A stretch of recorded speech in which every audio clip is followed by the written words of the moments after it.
Hello friends, welcome to Expert Guidance video classes. This video is part of Environment and Ecology Lexicon. As you know, we have already started a series of video called Lexicon. हमने Lexicon नाम से एक नए video series की शुरुआत की है. Lexicon क्या होता है आप जानते ही हैं. It is the book of vocabulary, यानी कि vocabulary की एक किताब. So every subject, यूपीएससी में बहुत सारे सब्जेक्ट हैं और हर सब्जेक्ट का अपना लैंग्वेज है. For understanding any language you should know vocabulary of that language. अगर आपको इंग्लिश समझना है तो इंग्लिश में आपको वर्ड मीनिंग्स पता होने चाहिए. हिंदी अगर आप पढ़ रहे हैं या फिर कोई भी नया लैंग्वेज पढ़ रहे हैं तो आपको उस लैंग्वेज की वोकैबुलरी आनी चाहिए. Similarly we have several subjects and several subject है सेवरल वोकैबुलरी, और हर वोकैबुलरी में उनके अलग अलग मीनिंग होते हैं, अलग अलग कॉन्सेप्ट्स होते हैं. तो वही सब समझने के लिए हमने इस वीडियो सीरीज की शुरुआत की है. तो इकोनॉमिक्स का लेक्सिकन ऑलरेडी स्टार्टेड है. We have started with economics lexicon and this is second subject that we are starting which is environment and ecology. तो इस वीडियो में हम एक एक कॉन्सेप्ट को एक एक वीडियो में बताएंगे ताकि वीडियो छोटी रहे और आपको सेलेक्ट करने में ईजी हो. मान लीजिए आपको कोई एक पर्टिकुलर टर्म ही समझना है तो आप सिर्फ वही वीडियो देखें. पूरी वीडियो क्यों देखेंगे, अपना टाइम बचेगा आपका इससे. So let's start with the very first term that is called as environment. Environment यानी कि पर्यावरण.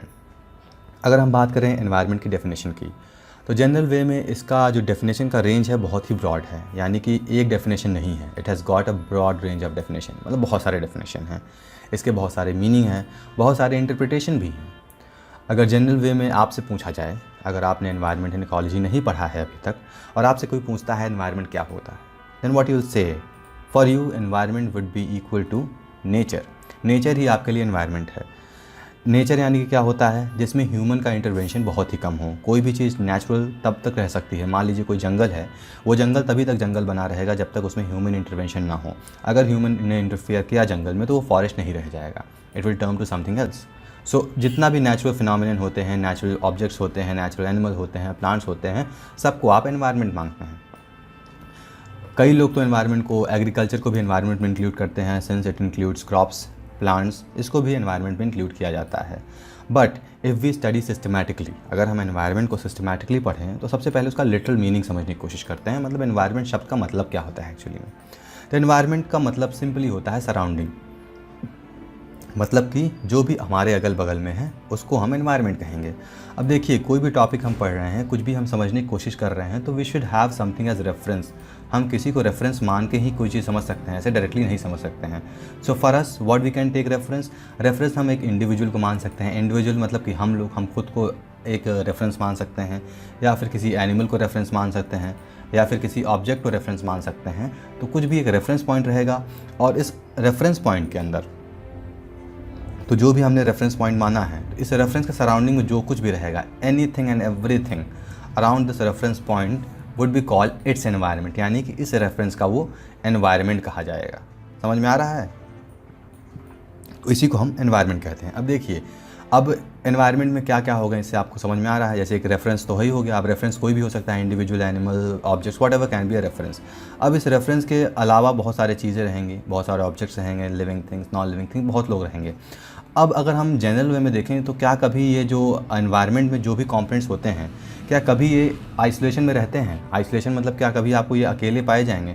कोई इंसान है, क्या वो कभी अकेला मिलेगा. अकेला इन द सेंस आप वो अकेला मतलब मत समझिए कि परेशान है तो अकेला जाके कहीं कोने में बैठ गया. Not like that. वो कहीं जाके बैठेगा ही ना. मान लीजिए परेशान भी है तो कहीं ना कहीं किसी रूम में बैठेगा, तो कहीं जाके दूर बैठेगा. बट अराउंड हिम समथिंग और the other would be present, चाहे वो लिविंग थिंग्स हो गया या नॉन लिविंग थिंग हो गया. तो इसलिए कभी भी जो ऑब्जेक्ट्स हैं एनवायरनमेंट के कभी भी आइसोलेशन में नहीं पाए जाएंगे. और अगर आइसोलेशन में नहीं है, अकेले में नहीं है, तो उनके बीच में इंटरेक्शन तो होगा, ना कुछ इंटरेक्शन ज़रूर होगा. तो ये थोड़े बहुत लिटरल मीनिंग्स थे जो आपको समझना था. अगर आपको ये बातें समझ में आ गई कि कोई भी एक रेफरेंस है, रेफरेंस के चारों तरफ जो होगा उसको एनवायरनमेंट कहेंगे, और एनवायरनमेंट के जो कंपोनेंट्स है वो आइसोलेशन में नहीं रहेंगे, उनके बीच में इंटरेक्शन रहेगा. तो यही डेफिनेशन बनाता है एनवायरनमेंट का. अब देखते हैं हम डेफिनेशन क्या होता है एनवायरनमेंट का. देखिए, कोई भी चीज़ का डेफिनेशन अगर आपको समझना है, you just need to see its characteristic. अगर आप उसका कैरेक्टरिस्टिक डिराइव कर रहे हैं तो उसी कैरेक्टरिस्टिक से आप डेफिनेशन खुद ब खुद बना सकते हैं. You don't even need to memorise और learn those definition. So for example वही है व्हाट वी सॉ, हमने एनवायरनमेंट में समझा और देखा. तो यहाँ पर डेफिनेशन में लिखा है the sum total of living, non living components influences and events surrounding an organism. यहाँ पर ऑर्गेनिज्म को एक रेफरेंस पॉइंट माना गया है। तो ऑर्गेनिज्म के चारों तरफ जो भी लिविंग बॉडी है, नॉन लिविंग ऑब्जेक्ट्स हैं और जो भी इवेंट्स हो रहे हैं, मतलब कि इनके बीच में इंटरेक्शन की वजह से जो भी इवेंट्स हो रहे हैं और क्या इवेंट्स की वजह से क्या फ़र्क पड़ रहा है, क्या इन्फ्लुएंस हो रहा है, वही एनवायरनमेंट है। तो सिंपल टर्म्स में सराउंडिंग, एनीथिंग सराउंडिंग यू और एनी अदर ऑब्जेक्ट्स और organism would be called as environment. Okay, और क्या होता है, एवरीथिंग दैट सराउंड्स और affects an organism during its life time collectively known as environment. अब पूरे लाइफ टाइम में जो कुछ भी, मान लीजिए अगर मैं आपको एक रेफरेंस पॉइंट मान रहा हूँ, तो आपके पूरे लाइफ टाइम में आपके चारों तरफ जो कुछ भी है और आपके लाइफ को अफेक्ट कर रहा है, that will be called environment. जैसा कि आपने अक्सर सुना होगा कि आपके बच्चों का माहौल सही नहीं है, अपने बच्चों को सही एनवायरनमेंट प्रोवाइड कीजिए, नहीं तो सही से ग्रोथ नहीं कर पाएंगे। So what is that? That is the surrounding. आपके सराउंडिंग में जो लोग हैं, जो चीज़ें हैं, जो ऑब्जेक्ट्स हैं, जैसा माहौल है, उसे ही हम एनवायरनमेंट कहते हैं। तो similar meaning is here also for an environment. So यही होता है एनवायरनमेंट।